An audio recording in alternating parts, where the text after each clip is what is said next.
was the vault, an alien prison opened with a mystical key. To the warriors who opened it, the vault was just a container of tentacles and disappointment. They vanished into the wastelands, certain that the vault held no treasure at all. They were wrong. The vault's opening triggered the growth of iridium, a priceless alien element. Soon, the rare and valuable mineral emerged all across Pandora. Its appearance attracted many, including the Hyperion Corporation.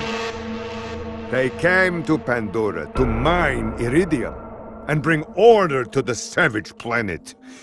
Through their excavations, Hyperion uncovered evidence of an even greater vault. Their leader vowed to find it, to use its power to civilize the Borderlands, once and for all.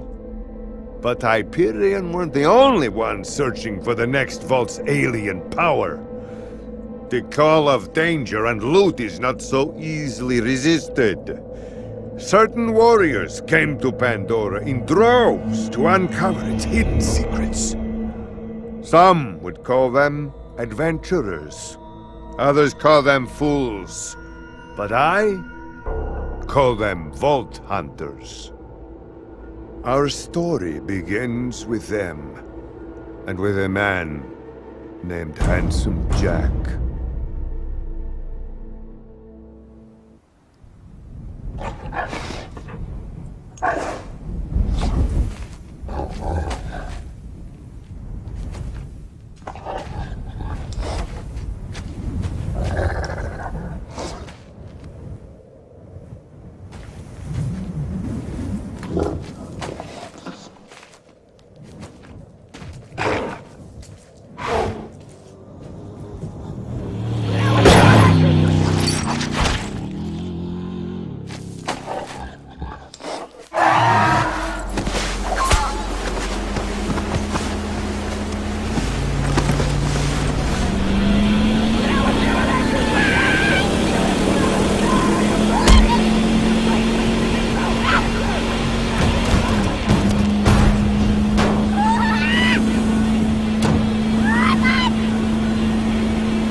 It's cute that y'all think you're the heroes of this little adventure, but you're not. Welcome to Pandora, kiddos.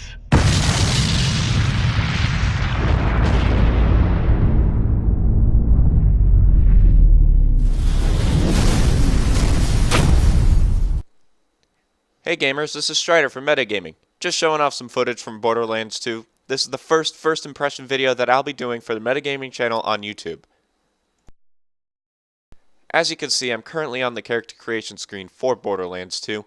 They got the four basic classes, the Commando, Assassin, Siren, and Gunzerker, as well as the Necromancer, which is purchasable through the Microsoft Store for around 800 points. I do have the other campaign DLCs, including Torque Speedway, which just got released not too long ago.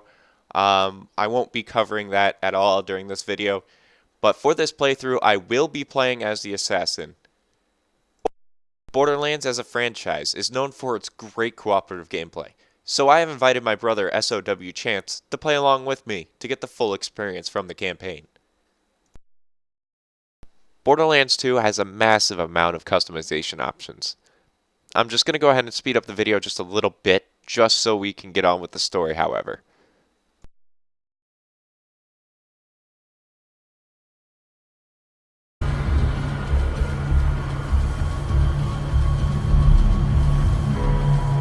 Great, another dead bolt hunter. Handsome Jack's been busy.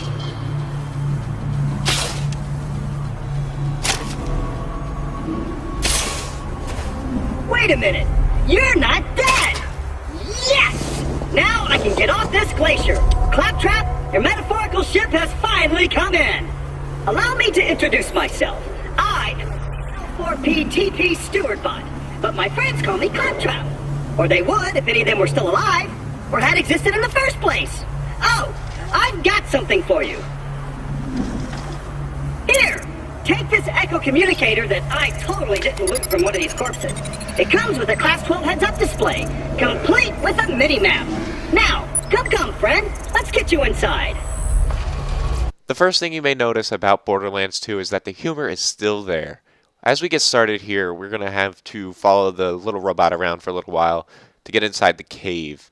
A lot of talking going ahead, so I'm going to speed it up.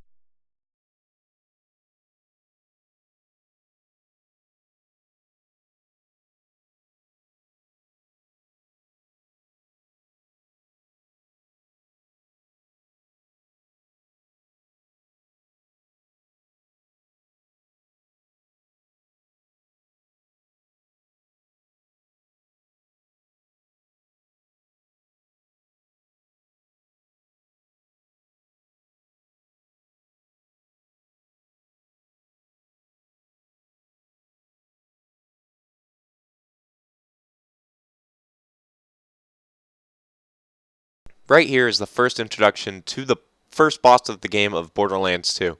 This game is littered with bosses. As far as I could tell from playing for the first 4 hours so far, I've probably faced about 6 or 7 bosses. It's a much bigger step up than the first Borderlands game, which didn't have that many encounters with big boss type enemies. Well, the Bullymong Knuckle Dragger has stolen Claptrap's eye, so we're going to have to go rescue it by finding him and eventually killing him to take the eye back. And we're just going to speed up the video just a little bit here. As you can tell, it's like a little hut place where people used to live before they got probably killed by the Bullymongs. Lots of loot, run around, check everything. Checking out that little decked out Claptrap there, and we continue on our way.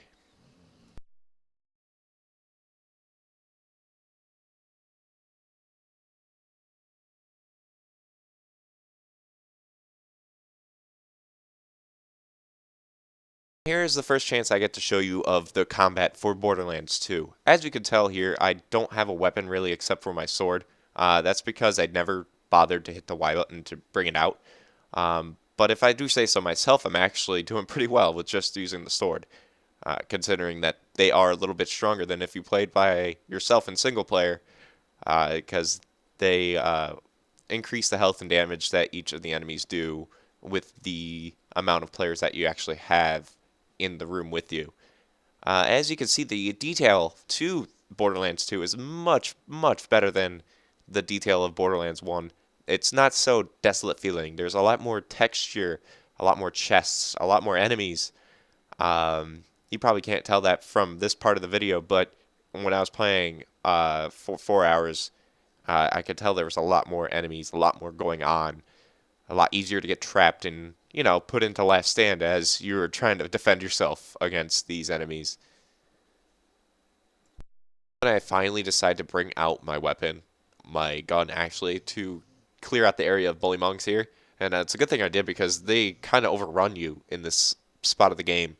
Claptrap has tripped and fell head first into the snow pile, and he can't get himself up. He's like a turtle, except a turtle can actually do it, fix himself. So we got to clear out the area first before we can actually fix Claptrap's little trap right there. That's a horrible play on words. But anyway, so me and SOW Chance just clear out the area, and then, well, we search around a little bit, then we let Claptrap out of his little hole. You will get little codecs or mic or radio transmissions from other characters of the game. What we have right now is, you know, Claptrap talking to us, and then all of a sudden, Handsome Jack, who is also the enemy of the entire game, he is the final boss. He is the coup de grace of Borderlands 2. Gonna have to defeat him eventually, but he throws witty things at you from time to time that are quite humorous, and it makes the game a lot more enjoyable when you play it. As you can see, I get a little confused here. Claptrap kind of has to knock down the wall for you to continue on. And this is where we meet, for the second time, Knuckle Dragger. Knuckle Dragger is the boss of this area. He's a pretty beastly guy, as you can see right here.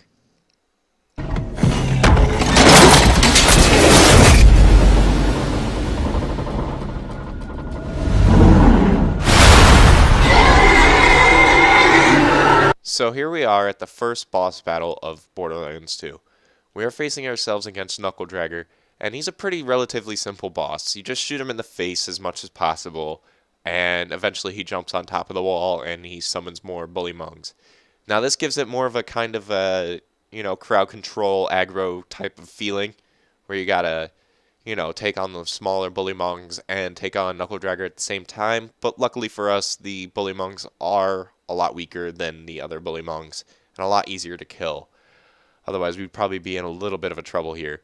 I actually don't get the final hit on Knuckle Dragger. SOW Chance actually takes him down, as you can see, and I just deal with the little shrimpy bullymongs right now. So there we have it. This is the end of the first impression video for Borderlands 2. My final judgment so far is that it's a really, really good game. And I do suggest you go out and do pick it up if you haven't already. Please do experience this. And like I said, this is a lot of fun as co-op too. The last stand and having someone else help you out is a great feature. And I'm glad they carried it on from Borderlands 1. This is Strider from MetaGaming signing off. Thank you everyone for watching the video.